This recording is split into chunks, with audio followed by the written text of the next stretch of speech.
Stephanie White and Minnesota Lynx coach Cheryl Reeve has been fined by the WNBA.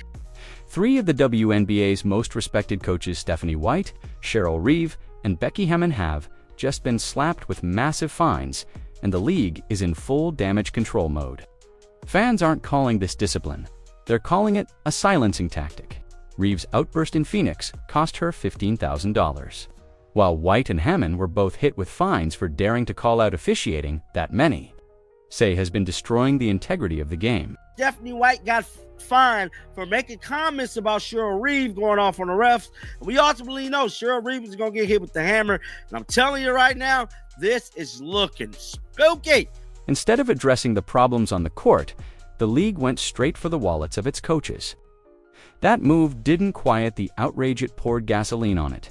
Social media erupted with claims of bias, corruption, and even questions about where the fine money really goes. What looked like a punishment for poor conduct has now snowballed into a scandal that threatens the WNBA's credibility. And the ripple effects are only just beginning. Can confirm that Minnesota Lynx coach Cheryl Reeve was fined 15 big ones, man, $15,000 for the stunt she pulled down in Phoenix, man. Fever coach Stephanie White and Aces coach Becky Hammond were also fined $1,000 for what was deemed public criticism of officiating on Sunday. It was a day that shook the league. Three head coaches, all with different legacies, were handed fines within hours of each other. Cheryl Reeve, the fiery leader of the Minnesota Lynx, was hit the hardest, $15,000 for her explosive tirade after the Lynx's clash in Phoenix. Stephanie White of the Indiana Fever and Becky Hammond of the Las Vegas Aces. Aces were each fined $1,000 for what the league called public criticism of officiating. So as we can see here, look like, Stephanie White will be getting fined, and Cheryl Reeve. On the surface, it might sound like routine discipline, but fans instantly knew this wasn't just about enforcing rules. This was about optics, control, and the growing tension between coaches and referees. The numbers alone told a story. Now, many people in the WNBA is definitely commenting about this. We all knew that Cheryl Reeve was going to get hit with the hammer.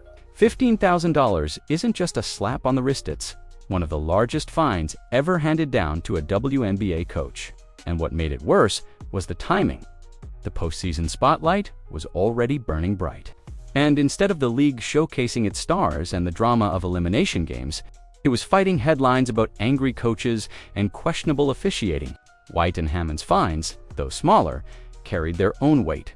Neither coach was even directly involved in the Phoenix game, yet both were punished for speaking up. That detail stunned fans. How could coaches get fined for criticizing games they weren't even coaching in? To many, it showed how sensitive the league had become about its officiating and how far it was willing to go to shut down dissent. So this whole situation with these coaches getting fined is a crazy one, man. 3 coaches get fined in one day for the same action, and neither one of 2 coaches didn't even participate in the damn game. The reactions were immediate. Fans flooded social media, calling it spooky that 3 respected voices were targeted at once. Others pointed out the irony. A league that constantly claims it wants to grow the game was instead punishing the very people trying to hold it accountable. The optics were brutal. Instead of demonstrating transparency, the WNBA came across as defensive and insecure. Rather than tackling the elephant in the room, poor officiating it chose to punish anyone who dared to call it out. Another comment stated, Kathy will do whatever she can to protect the idiots refs, but turns a blind eye to what's happening to the players. Even insiders admitted the move looked heavy-handed. Reporters noted that 3 coaches being fined on the same day for the same issue was virtually unheard of in professional sports. Yes, leagues across the world fine players and coaches for criticizing referees, but rarely in such a coordinated, sweeping way. The WNBA's decision made it appear less like a disciplinary action and more like a crackdown. You comfortable with how physical this series has been? And the other series seemed even more physical. Well, I already got fined for supporting Cheryl, so yeah, which I think is crazy. But look, I think there's nothing that we want more than just consistency. That's what I would say. For a league that already struggles with public perception, the fallout was inevitable. What should have been a showcase of playoff intensity turned into a conversation about censorship, credibility, and money. Fans were less interested in game previews and more invested in the question of why their league felt so fragile. And as the fines dominated the headlines, another problem was about to emerge: the voices of the fans themselves, who weren't just angry at the coaches being punished. They were furious at the league's leadership. If the league thought punishing the coaches would silence the noise, it was wrong. The outrage was only beginning, and fans made sure their voices were louder than ever. That's what's so crazy about all of this, bro. So I don't know exactly what Stephanie White said, but supposedly she said something to get fined. Somebody said, yell the comments louder. The WNBA refs consistently officiate poorly and with bias. Somebody said trash league. Somebody said, get Kathy out of here. Another fan stated, yeah, that CBA deal isn't going through anytime soon. Kathy is destroying the league. The league is definitely being devalued right now. The backlash was instant and unforgiving. Within minutes of the fines being announced, social media turned into a firestorm of criticism directed squarely at the WNBA's leadership. Fans didn't just see this as discipline. They saw it as a blatant attempt to muzzle 3 respected coaches who dared to speak up about a problem that had been festering all season: poor officiating. The comment sections were brutal. Posts flooded X and other platforms with words like trash league, unserious leadership, and even direct calls for Commissioner Kathy Engelbert to step down. This wasn't quiet frustration bubbling under the surface anymore. It was public outrage boiling over.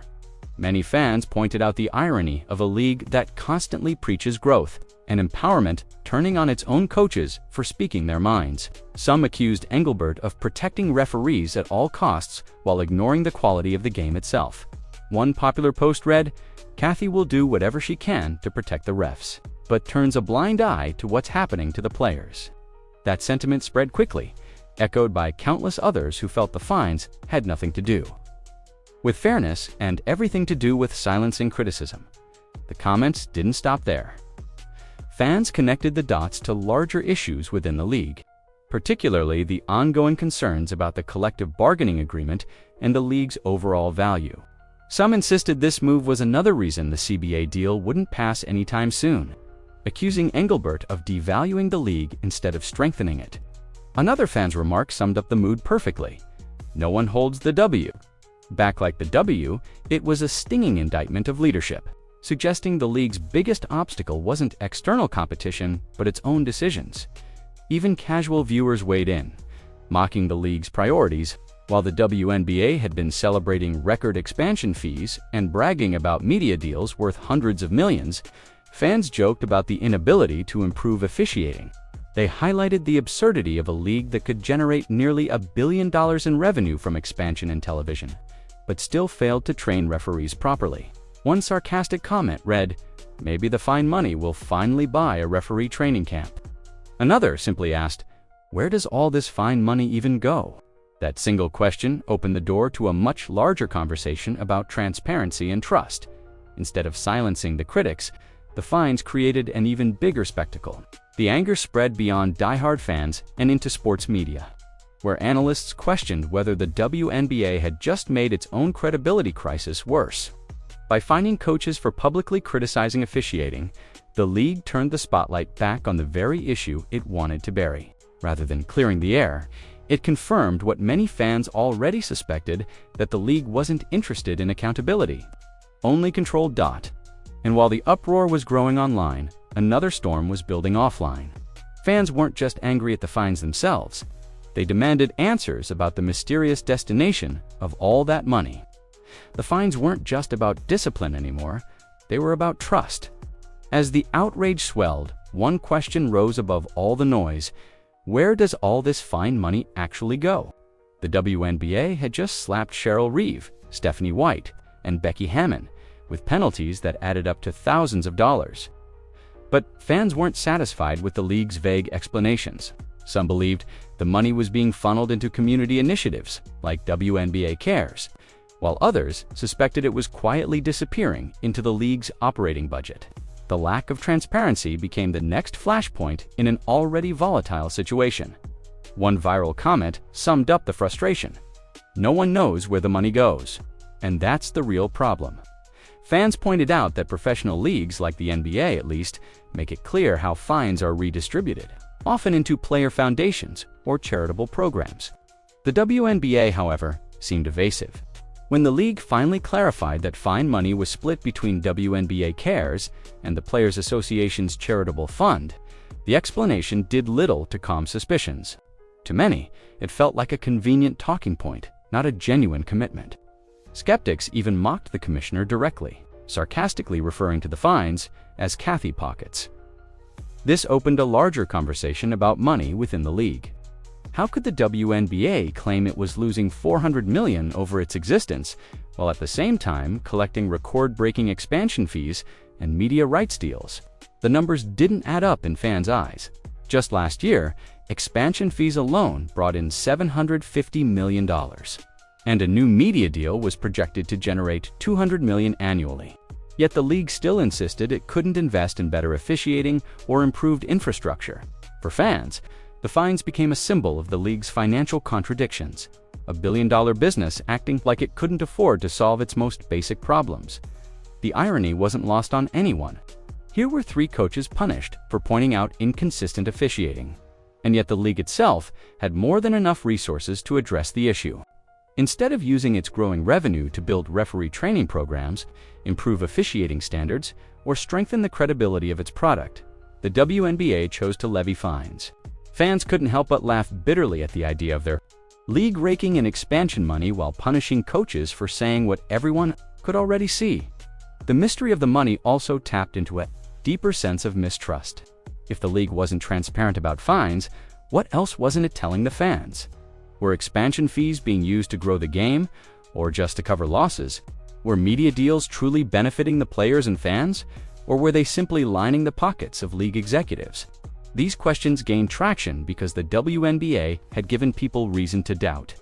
The lack of accountability around officiating made every financial claim sound suspect. By turning a simple disciplinary action into a financial controversy, the WNBA had cornered itself. Instead of focusing on playoff excitement, fans were dissecting accounting statements and asking if their league was truly as stable as it claimed. And if the league thought these questions would fade away quietly, they were mistaken. Stephanie White herself was about to step up to the microphone, and her words would only fan the flames further. While fans were still arguing online about the money trail, Stephanie White decided she wasn't going to let the controversy speak for her. The Indiana Fever coach stepped up to the podium for a press conference, and instead of ducking the issue, she leaned straight into it. When asked whether she was comfortable with the physicality of the series, White didn't hesitate. She reminded reporters she had already been fined for supporting Cheryl Reeve, calling it crazy that backing up a fellow coach could cost her $1,000. In just a few words, White exposed the absurdity of the league's actions. It wasn't about behavior anymore, it was about control. Her comments struck a nerve. White explained that all she and other coaches wanted was consistency from officials. Basketball, especially in the playoffs, is physical by nature. Coaches and players can prepare for schemes, matchups, and plays, but as White pointed out, you can't game plan for a whistle. That single line resonated everywhere because it captured what fans had been saying all along. The game itself was being overshadowed by referees whose decisions shifted from one minute to the next. White's words weren't a tantrum, they were measured, professional, and impossible to ignore. She went further, saying that if officiating were consistent across 40 minutes, players could adapt. The problem wasn't toughness or aggression, it was unpredictability. The same play that was called a foul in the first quarter might be ignored in the fourth. That kind of inconsistency not only hurt players, but also damaged the credibility of the league. White's calm but firm tone carried more weight than any social media rant. Here was a coach with years of experience, a respected leader, saying plainly that the system was broken. The fact that White made these remarks while preparing her team for elimination games added to the drama. She wasn't venting after a loss or trying to excuse her team's performance. Instead, she was highlighting a flaw that threatened the integrity of the entire postseason. It showed courage because she knew every word risked another fine. But for White, the bigger risk was staying silent while the problem festered fans and analysts. immediately picked up on the significance of her stance. Unlike Reeve's fiery outburst, White's critique carried the weight of reason. It was harder for the league to dismiss her words as emotional or reactionary. She framed officiating not as a minor annoyance, but as a fundamental issue that impacted players' ability to perform and coaches' ability to strategize. Her refusal to back down shifted the conversation yet again from outrage over money to a serious debate about fairness and consistency in the WNBA. Stephanie, White's decision to break her silence didn't calm the storm, it intensified it. Her press conference transformed the controversy from a conversation about fines into a larger indictment of how the league operates. And the most telling part, White wasn't standing alone. More voices were waiting to join the chorus, ready to shine a spotlight on the officiating crisis that threatened to define the entire season. Stephanie White's press conference didn't just highlight her personal frustration, it reignited a conversation that has been haunting the WNBA for years. The league's officiating crisis, players, coaches, and fans alike have been complaining about inconsistency, bias, and questionable calls for as long as they can remember. But when the stakes are this high in the postseason, those flaws are magnified under the national spotlight. What should be remembered for thrilling basketball moments instead becomes overshadowed by referees who dictate the flow of games in unpredictable ways. The core of the problem is consistency. Fans aren't demanding perfection, and coaches know mistakes happen. But when a hard foul in the first quarter is called one way and the exact same play in the final minutes is ignored, it leaves everyone confused and frustrated. White wasn't exaggerating when she said you can't game plan for a whistle. Basketball is about rhythm, momentum, and strategy. But inconsistent officiating shatters that rhythm and makes even the best game plans irrelevant. The controversy with Cheryl Reeve proved just how deep the frustration goes. Reeve's fiery rant in Phoenix may have cost her $15,000, but her anger spoke for countless coaches who have long felt powerless. When referees lose control of a game, players are put in dangerous situations. Physicality spirals, and the competitive balance tilts. The WNBA prides itself on being tough, physical, and competitive. But there's a difference between physical basketball and reckless officiating that fails to keep players safe. Fans pointed out that officiating problems aren't just bad for the game, they're bad for business. Every missed call and questionable whistle chips away at the league's credibility. New viewers drawn in by stars like Caitlin Clark, Aja Wilson, and Breena Stewart don't want to watch games decided by poor officiating. They want to see stars showcase their talent without interference. Instead, the conversation online keeps circling back to referees, fines, and league control. For a league desperately trying to grow, nothing is more damaging than fans questioning whether games are fair. Some fans mocked the WNBA's priorities, joking that instead of levying fines, the league should use the money to build a referee training camp. That sarcasm carried weight because it reflected a serious question. Why hasn't the league invested in developing better officials? With expansion fees bringing in hundreds of millions and new media deals flooding the league with revenue, officiating remains one of the weakest links in its structure. The contrast is glaring. The league boasts about financial growth, while the product on the floor suffers from basic credibility issues. Stephanie White's comments forced the issue into the spotlight. By calling out the unpredictability of officiating, she shifted the narrative away from simple fines and into a bigger indictment of the league's priorities.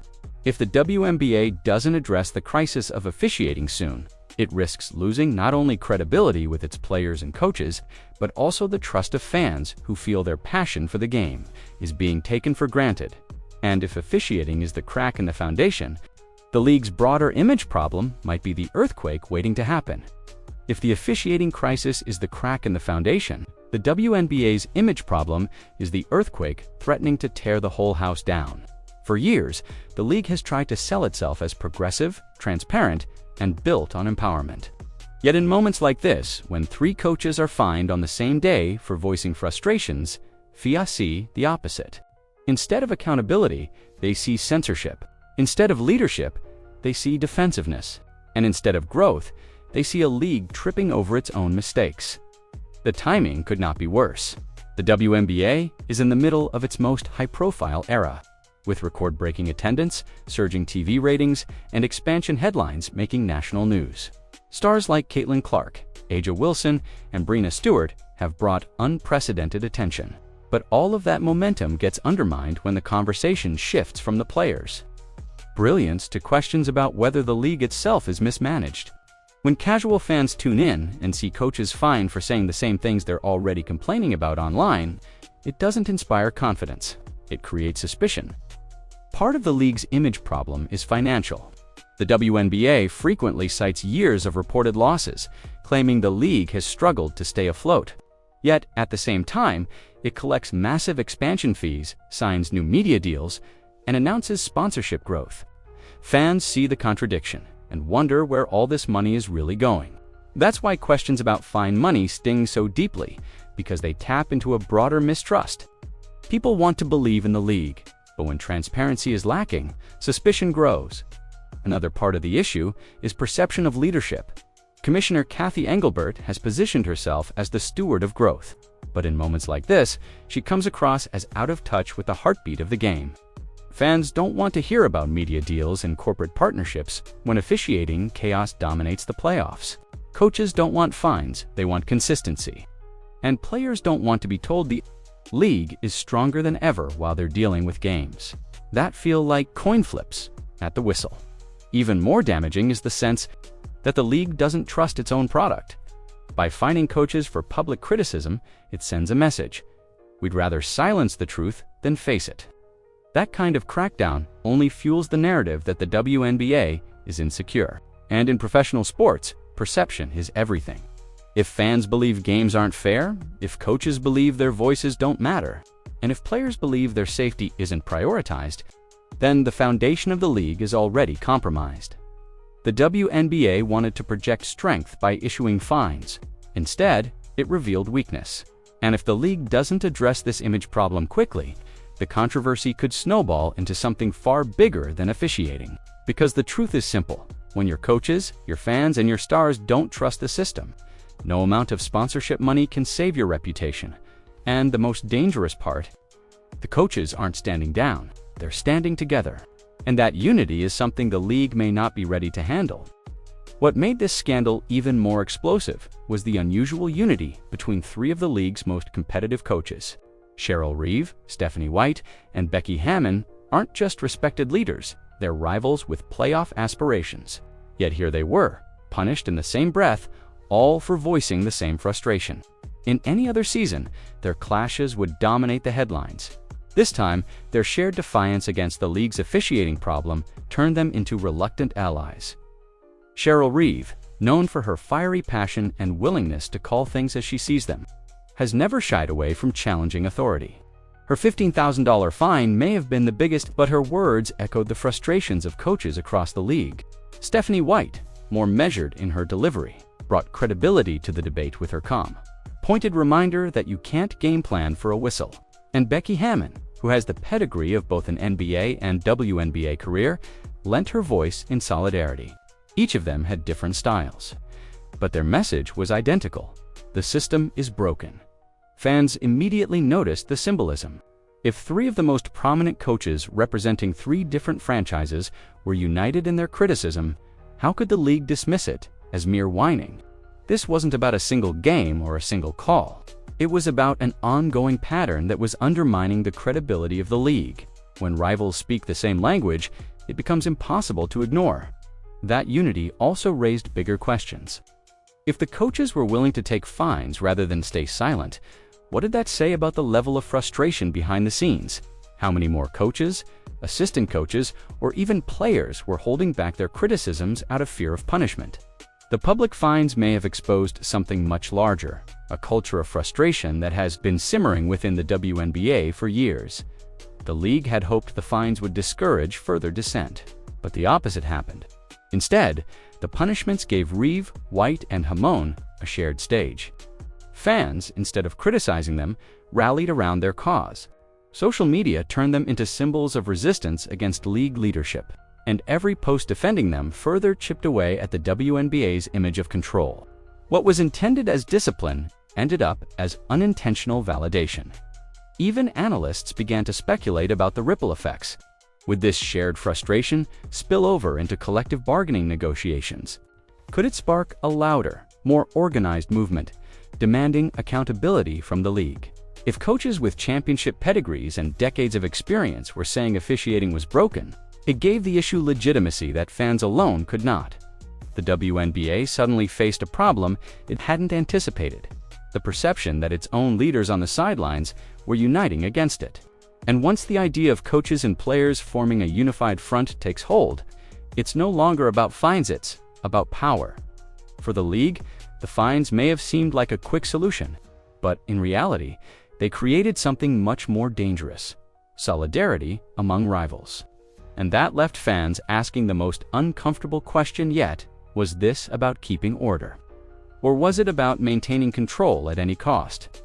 The wave of fines against Cheryl, Reeve, Stephanie White, and Becky Hammond was supposed to put the controversy to bed. Instead, it cracked open a conversation about the league's future that refuses to go away. Fans, players, and even media voices are all now asking whether the WNBA is building a stronger foundation for growth or exposing flaws that could limit its potential. The truth is, this scandal revealed much more than frustration with referees. It spotlighted deep issues of trust, leadership, and credibility. At its core, the WNBA is at a crossroads. On one hand, the league is enjoying record levels of visibility. New stars have expanded its reach, television ratings are climbing, and expansion has created excitement about the future. On the other hand, decisions like these fines remind fans that the league often struggles to handle conflict transparently. Growth means scrutiny, and scrutiny demands accountability. By trying to silence its coaches, the league instead magnified their concerns. For the coaches themselves, this episode may represent a turning point. The fines may have been costly, but they gave Reeve, White, and Hammond an even bigger platform. Their unity sent a message. If the most respected leaders in the game believe the officiating system is broken, then the league has no choice but to listen. That pressure could force the WNBA to finally invest in long overdue solutions, from expanded referee training to clearer accountability measures for officiating crews. For fans, the scandal has been both frustrating and energizing.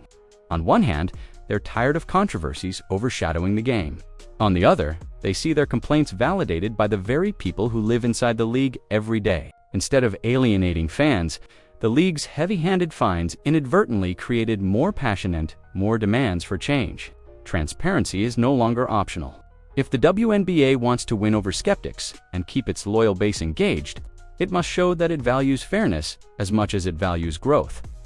The future of the WNBA will be shaped not by fines, but by how the league responds to criticism. If Engelbert and league leadership continue to clamp down, they risk deepening mistrust and alienating their own stars and coaches. If they embrace the criticism as an opportunity, however, the league could emerge stronger, addressing officiating flaws, clarifying where fine money goes, and engaging directly with fan concerns could transform this scandal into a milestone moment of growth. Right now, the league is standing at a delicate threshold. The spotlight is brighter than ever, but so are the shadows cast by its decisions. Will the WNBA step into its potential and finally build the credibility its athletes deserve? Or will it keep stumbling over the same controversies that undermine its progress? That answer will determine not just the outcome of this scandal, but the trajectory of the league for years to come.